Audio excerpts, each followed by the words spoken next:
Hello friends. मैं सभी का स्वागत करता हूँ हमारे यूट्यूब चैनल में। एंड आज एक बहुत महत्वपूर्ण सवाल है हमारे पास हमारे एक्सपर्ट के लिए। हम बहुत सारे सेलिब्रिटी देखते हैं जो ऐड करते हैं फैंटेसी गेम्स के। जैसे मैं किसी का स्पेशली नाम नहीं लेना चाहता, बट क्रिकेट के फैंटेसी गेम्स है। जैसे आप देखते हो कि रमी के भी बहुत सारे गेम्स आए हैं।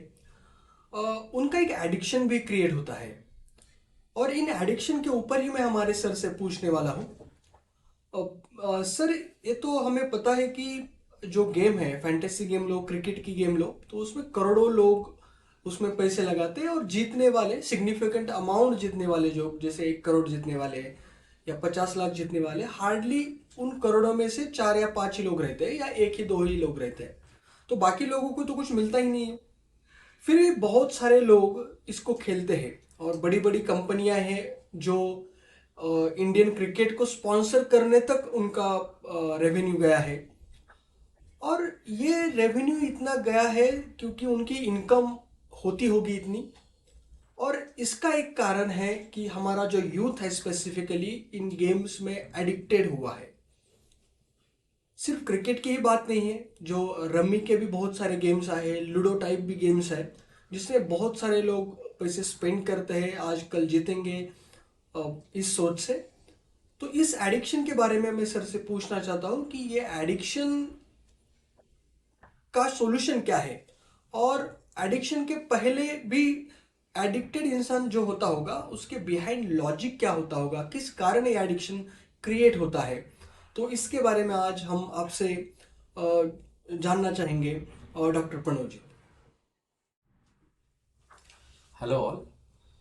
तो जैसे कि सुशील ने पूछा कि ऑनलाइन गेमिंग एडिक्शन या फिर गैम्बलिंग एडिक्शन ये क्यों होता है।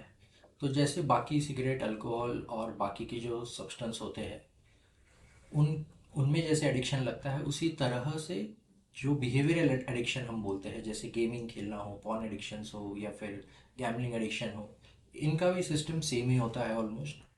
सिंपल भाषा में बोला जाए तो क्या हो जाता है कि हम जब अपन गेम खेलते हैं या कोई ऑनलाइन गैम्बलिंग करते हैं या कुछ करते हैं, तो उसमें से टेम्परेरी बेसिस पे कुछ रिवॉर्ड मिलता है।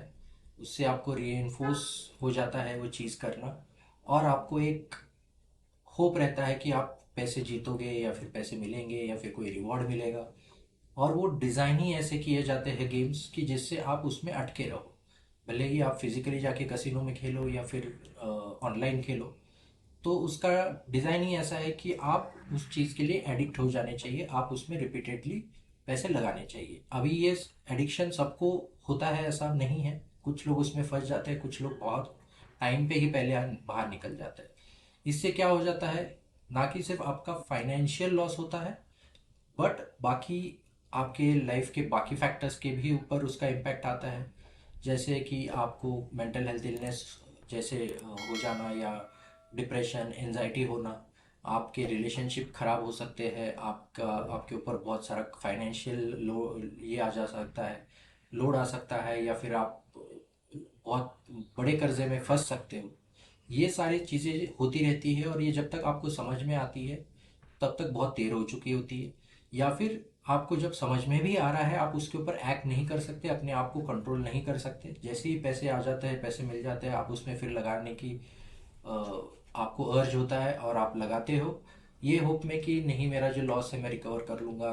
और ये साइकिल बहुत ज़्यादा लंबा चलता है।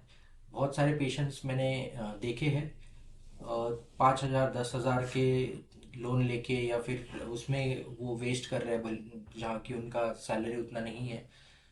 बहुत सारे बड़े लोग हैं जिन्होंने 1 CR 2 CR तक भी उसमें गंवाए हैं पैसे। और ये चीज़ वो अपने घर पे नहीं बता सकते हैं, क्योंकि या नहीं बताना चाहते, क्योंकि उसका गिल्ट रहता है, एक शेम रहती है, और उसके वजह से वो अकेला और महसूस करते हैं। तो यही सही समय पर अगर वो प्रोफेशनल हेल्प ले, डॉक्टर की मदद ले, क्योंकि इसको एक बीमारी की तरह ही ट्रीट करना पड़ेगा आपको। आप ये बोल के नहीं चल सकते कि मैं खुद से उसे कंट्रोल करूंगा, आज नहीं कल से बंद करूंगा। ये सारे एडिक्शंस में होता है और आप वो नहीं कर पाते हो। इसमें हम क्या कर सकते हैं, हम दवाई की हेल्प ले सकते हैं। कुछ थेरेपीज होती है, जैसे कि कॉग्निटिव बिहेवियरल थेरेपी है, वो अगर हम देते हैं तो हम उनको उससे दूर रख सकते हैं। बिहेवियरल में क्या चेंजेस करवा सकते हैं जिसकी वजह से उनको गैम्बलिंग एडिक्शन ना हो। और अगर अंडरलाइन आपको साइकोलॉजिकल प्रॉब्लम है, उसकी वजह से डिप्रेशन है, एंजाइटी है, उसकी ट्रीटमेंट हमको करनी चाहिए। और आपके लिए एक सपोर्टिव एनवायरनमेंट और जो नॉन जजमेंटल एनवायरनमेंट है वो क्रिएट होना चाहिए, जिसकी वजह से आपको एक ऊर्जा मिले जिससे आप ये बाहर निकल पाओ।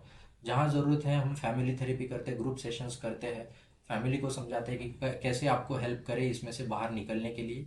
क्योंकि ये आपके कभी कभी कंट्रोल के बाहर चला जाता है। हमको रिस्पॉन्सिबली बिहेव करना चाहिए जब जब ये बातें गैमलिंग और ऑनलाइन गेमिंग और इनके बारे में जब हम सोचते हैं या फिर उसमें हम इन्वॉल्व होने की कोशिश करते हैं।